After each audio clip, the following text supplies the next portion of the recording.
Hello दोस्तों, नमस्कार। मैं हूँ यशवंत दामजी और आप देख रहे हैं यशमणि विज्ञान चैनल। यशमणि विज्ञान चैनल में आपका स्वागत है। आज के वीडियो में हम सीखेंगे कोशिका द्रव तथा जीव द्रव्य के बारे में।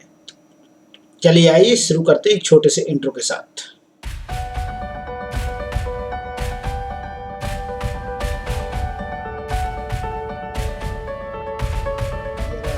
मैं एक प्लांट सेल के बारे में बात कर रहा हूँ। यहाँ पर जो भी मैं सेल के बारे में बात करूँगा वो वास्तव में एक प्लांट सेल है, ठीक है, जो एक प्लांट सेल के नाम से जानी जाती है, उसकी के बारे में बात कर रहा हूँ। तो सबसे पहली बात, यहाँ पर एक स्ट्रक्चर दिया गया है। तो ये सबसे बाहरी ग्रीन स्ट्रक्चर जो आपको दिखाई दे रहा है वह वास्तव में सेल वॉल है इसकी, ठीक, यह सेल वॉल है, ठीक। और ये सेल वॉल जो होती है वो केवल पादप कोशिका में ही पाई जाती है, या प्लांट सेल के अंदर ही सेल वॉल पाई जाती है। और किसी सेल में यदि प्लांट सेल्स को छोड़ दें हम तो और किसी सेल में सेल वॉल नहीं मिलेगी। एनिमल सेल में सेल वॉल नहीं पाई जाती है। बैक्टीरिया सेल है, बैक्टीरिया सेल है तो बैक्टीरिया में भी आपको सेल वॉल पाई जाएगी, मिलेगी। सेल वॉल के अंदर का पार्ट्स क्या होता है, यहाँ से यहाँ तक का ये पूरा पार्ट है वो आपको जो दिखाई दे रहा है वो सेल वॉल के नाम से ही जाना जाता है, ठीक। अब इसके बाद हम बात करेंगे सेल वॉल के बाद वास्तव में क्या कोशिका में हमें दिखाई देता है। तो यहाँ से हम देखते हैं नेक्स्ट पे। देखिए, सेल वॉल के बाद आपको दिखाई देगा एक रेड कलर की लाइन आपको दिखाई दे रही है। इसके बारे में भी हम पढ़ चुके हैं, सेल वॉल भी हम पढ़ चुके हैं, कोशिका झिल्ली भी हम पढ़ चुके हैं। ये यहाँ पर जो संरचना दिखाई देगी आपको, वास्तव में ये सेल मेम्ब्रेन है या कोशिका झिल्ली जिसे हम कहते हैं, वह कोशिका झिल्ली है। इसे हम सेल मेम्ब्रेन के नाम से जानते हैं, ठीक। तो यहाँ मैं लिख देता हूँ सेल मेम्ब्रेन है ये, या आप इसका नाम लिख सकते हैं कोशिका झिल्ली। ये कोशिका झिल्ली कहलाएगी, ठीक। आप हिंदी में इसका नाम देखना चाहें तो हिंदी में हम इसे कोशिका झिल्ली के नाम से भी जानते हैं। आगे देखते हैं हम यहाँ पर फर्स्ट बार कोशिका झिल्ली के बाद स्ट्रक्चर कोशिका झिल्ली होगी। वह वास्तव में प्लांट सेल और एनिमल सेल दोनों सेलों में कोशिका झिल्ली पाई जाती है। बस अंतर इतना है जो कि सेल वॉल है, यह स्ट्रक्चर जो आपने देखा है, ये सेल वॉल या कोशिका भित्ति जो संरचना है जिसे हम कहते हैं कोशिका भित्ति या सेल वॉल हम जिसे कह रहे थे, वह संरचना केवल और केवल प्लांट कोशिका में पाई जाती है, अर्थात पादप कोशिकाओं में कोशिका भित्ति पाई जाती है। आपको ये ध्यान रखना है। इसके बारे में हम पिछले वीडियो में पढ़ चुके हैं। आपने यदि नहीं देखा है तो मैं उसका लिंक आपको डिस्क्रिप्शन में दे दूंगा, आप वहां से उसे देख सकते हैं वीडियो को। सेल मेम्ब्रेन और कोशिका भित्ति के बारे में पहले वीडियो बना चुका हूँ। इसके बाद बात करेंगे हम नेक्स्ट, इसके अंदर जो पदार्थ भरा होता है। देखिए, लाल स्ट्रक्चर के अंदर जो संरचना आपको दिखाई दे रही है, ठीक ना, लाइट ग्रीन भाग जो आपको दिखाई दे रहा है, ये सारा भाग जो पूरा का पूरा ही रेड कलर के अंदर का भाग है वो कहलाएगा कोशिका द्रव। कौन सा द्रव कहलाएगा? वो कहलाएगा कोशिका द्रव कहलाएगा, या हम इसे इंग्लिश में बोले तो साइटोप्लाज्म के नाम से हम इसे जानते हैं। ये कोशिका द्रव है, या इंग्लिश में हम इसे साइटोप्लाज्म भी कह सकते हैं, ठीक। साइटोप्लाज्म के नाम से जाना जाता है इंग्लिश में। तो इंग्लिश मीडियम वाले ध्यान देंगे तो ये कहलाएगा साइटोप्लाज्म।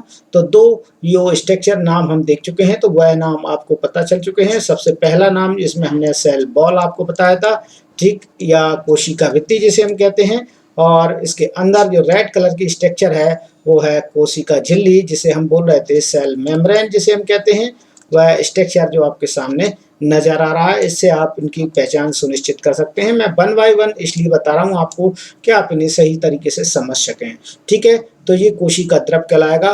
कोशिका द्रव में विभिन्न प्रकार के कण बिखरे हुए रहते हैं। विभिन्न प्रकार के कण बिखरे हुए रहने से मतलब होता है बहुत सारे जटिल जो कण इसमें बिखरे रहेंगे वो वास्तव में कोशिका अंगक होते हैं जो इसमें बिखरे हुए पाए जाते हैं। प्रत्येक कोशिका अंगक जो होगा उसमें अपने अपने स्वयं की कोशिका झिल्ली होती है, ठीक है। आगे देखते हैं हम सबसे इसके बाद हम देखेंगे तो यहाँ पर हमें इसमें साइड में परिधि की साइड पे, किनारे की साइड पे एक संरचना गोल स्ट्रक्चर जो दिखाई देगा वो कहलाएगा केंद्रक। इसे आप केंद्रक या न्यूक्लियस भी कह सकते हैं। इंग्लिश मीडियम वाले आप इसे न्यूक्लियस के नाम से जान सकते हैं। इंग्लिश मीडियम में न्यूक्लियस जिसे हम कहते हैं तो न्यूक्लियस ये कहलाएगा, ठीक। और बीच पूरा भाग आपको यहाँ पर कोशिका द्रव जो दिखाई दे रहा है लाइट ग्रीन जैसा दिखाई दे रहा है। तो यहाँ पर दो कंडीशंस के बारे में बता रहा हूँ आपको। हम यहाँ पढ़ रहे थे कोशिका द्रव, तो ये स्ट्रक्चर जो आपको नजर आ रहा था वह कहलाएगा कोशिका द्रव, जो आपको दिखाई दे रहा है, ठीक ना, ये कहलाएगा कोशिका द्रव यहाँ पर, जिसे हम कहेंगे।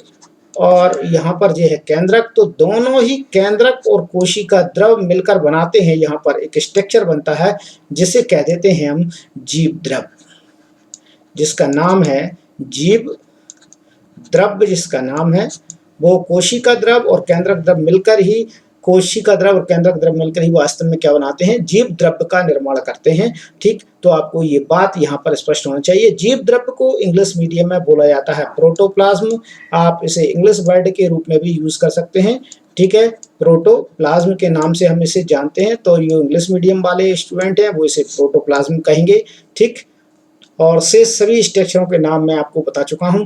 अब यहाँ पर विभिन्न प्रकार के विशिष्ट अंग या छोटी छोटी संरचनाएं कोशिका द्रव में पाई जाती हैं, उन संरचनाओं की बात करेंगे जो कि वास्तव में कोशिकाओं में पाई जाती हैं। लेकिन हम यहाँ बात कर रहे हैं कोशिकाओं में जो संरचनाएं पाई जाती हैं वो केवल प्रोकैरियोटिक कोशिकाओं में नहीं होंगी, यूकैरियोटिक कोशिकाओं में ही संरचनाएं होंगी। अर्थात ये जो स्ट्रक्चर है वास्तव में आपको दिखाया जा रहा है तो वह यूकैरियोटिक है संरचना। कौन सी कोशिका की संरचना है? यूकैरियोटिक कोशिका की संरचना दिखाई जा रही है, क्योंकि यूकैरियोटिक कोशिका में ही स्पष्ट केंद्रक दिखाई देता है, अर्थात केंद्रक झिल्ली इसमें दिखाई देती है। प्रोकैरियोटिक कोशिकाओं में केंद्रक नहीं होता। उसके स्ट्रक्चर आप इस प्रकार से देख सकते हैं। ये एक प्रकार से प्रोकैरियोटिक कोशिका की जैसे सेल होगा, इसमें आप मान लीजिए कि यदि कोई प्रोकैरियोटिक कोशिका है तो उसमें केंद्रक नहीं होगा, बल्कि उसमें जो डीएनए होगा वो इस प्रकार से यहाँ पर बिखरा हुआ पाया जाएगा, जिसे हम केंद्रकाय कहते हैं, जिसके बारे में मैं आपको पिछली वीडियो में केंद्रक की संरचना वाली वीडियो में पढ़ा चुका हूँ। केंद्रकाय के नाम से जानते हैं, न्यूक्लियोइड जिसे हम कहते हैं। ठीक, जिसे हम न्यूक्लियोइड के नाम से जानते हैं। ठीक, तो ये केवल प्रोकैरियोटिक कोशिकाओं में पाया जाता है जिनमें केंद्रक नहीं होता है, तो आप इन्हें ध्यान रखेंगे। हम बात कर रहे हैं यूकैरियोटिक कोशिकाओं की, तो यूकैरियोटिक कोशिकाओं में केंद्रक पाया जाता है, साथ साथ में कुछ विशिष्ट छोटी छोटी संरचनाएं पाई जाती हैं जिन्हें हम वास्तव में देखना चाहें तो हमें केवल शक्तिशाली माइक्रोस्कोप या सूक्ष्मदर्शी की सहायता से ही दिखाई दे सकती है, बिना उसकी सहायता के हम नहीं देख सकते हैं। तो सभी यूकैरियोटिक कोशिकाओं में विभिन्न प्रकार के छोटी छोटी संरचनाएं जो होंगी जो पाई जाती हैं और उन्हें कहा जाता है कोशिका अंगक। तो कोशिका अंगक उन्हें हम कहते हैं। देखिए विभिन्न प्रकार के कोशिका अंगक यहाँ आपको देखने को मिलेंगे। तो यहाँ हम केंद्रक की बात कर चुके हैं, न्यूक्लियस की बात हम यहाँ पर कर चुके हैं, या केंद्रक के बारे में हम यहाँ पर आपसे बात कर चुके हैं पहले ही कि कोशिका में केंद्रक पाया जाएगा तो यूकैरियोटिक कोशिका होगी। यहाँ पर ये इस प्रकार से लाइट ब्लू संरचना दिखाई दे रही है, ये कहलाएंगे आपकी रिक्तिकाएं कोशिका की, ये रिक्तिकाएं कहलाएंगी। ठीक है, पादप कोशिका में रिक्तिकाएं अपेक्षाकृत जंतु कोशिका की या एनिमल सेल की अपेक्षा लार्ज साइज में होती हैं, बड़ी साइज में पाई जाती हैं। यहाँ पर ये स्ट्रक्चर जो आपको दिखाई दे रहा है, ये स्ट्रक्चर जो आपको दिखाई दे रहे हैं जी वास्तव में देखा जाए तो गोल्जी कॉय हैं या गोल्जी बॉडी के नाम से जाने जाते हैं। इन्हें डेक्स्टियोसोम के नाम से भी हम जान सकते हैं पादप कोशिका में। गोल्जी का स्ट्रक्चर यहाँ पर देखने को मिलेगा ये। ठीक, और यहाँ पर इसके बाद ये संरचना जो आपको दिखाई दे रही है ग्रीन, तो ये कहलाएगी क्लोरोप्लास्ट या क्लोरोफिल संरचना, हम इसे कह सकते हैं।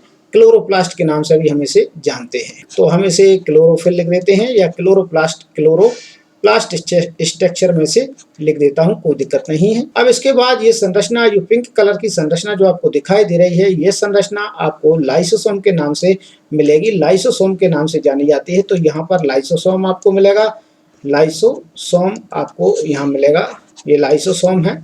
और इसके बाद ये लाल रंग की संरचना आपको दिखेगी, वो है माइटोकॉन्ड्रिया। तो इनके नाम इंग्लिश में लिख देंगे, नाम यही रहेंगे सभी के, इन इंग्लिश में भी कह सकते हैं नाम माइटोकॉन्ड्रिया, इन्हें माइटोकॉन्ड्रिया के नाम से ही जानते हैं। ठीक है, तो ये कहलाएगा माइटोकॉन्ड्रिया। ठीक, इसके बाद ये संरचना जो आपको पीले रंग की संरचना है जो केंद्रक से कोशिका झिल्ली तक जा रही है, वह संरचना वास्तव में ER के नाम से जानी जाती है। किस नाम से जानी जाती है? ER के नाम से जानी जाती है। कोशिका अंगकों के बारे में हम बाद में विस्तार से पढ़ेंगे। ठीक है, अभी मैं आपको संक्षेप में इन्हें बता रहा हूँ। और ये इस पर लाल रंग के स्पॉट या पिंक कलर के स्पॉट जो दिखाई दे रहे हैं, वे कहलाएंगे राइबोसोम। क्या कहलाएंगे? इन्हें हम राइबोसोम के नाम से जानते हैं। आप हिंदी में या इंग्लिश में कोई भी नाम लिख सकते हैं, कोई दिक्कत नहीं है। ठीक, इन्हें राइबोसोम के नाम से जानते हैं। तो यहाँ पर हम इनकी अंगकों के बारे में चर्चा करेंगे, वो चर्चा होगी वास्तव में नेक्स्ट वीडियो में या अगले वीडियो में। वन बाई वन करके हम एक-एक करके सभी प्रकार के कोशिका अंगकों के बारे में अध्ययन करेंगे। ठीक, नेक्स्ट वीडियो में हम अध्ययन करेंगे जो कोशिका अंगकों के बारे में। आज के वीडियो में इतना ही। हर बार की तरह कहना चाहूँगा, यदि आप मेरे चैनल पर नए हैं और अभी तक आपने यदि मेरे चैनल को सब्सक्राइब नहीं किया है तो प्लीज़ सब्सक्राइब बटन को प्रेस कर दीजिएगा, बेल आइकन को प्रेस करना ना भूलें। जैसे ही मैं वीडियो अपलोड करूँगा उसका नोटिफिकेशन आप तक पहुँच जाएगा। वीडियो अच्छा लगता है तो लाइक जरूर कीजिएगा, दोस्तों के साथ में शेयर कीजिए। एक बात कहना चाहूँगा, आप वीडियो देखते हैं लेकिन लाइक मुझे बहुत ही कम मिल पा रहे हैं, आप प्लीज़ लाइक जरूर कीजिएगा, लाइक जरूर करते रहिए। वीडियो अच्छा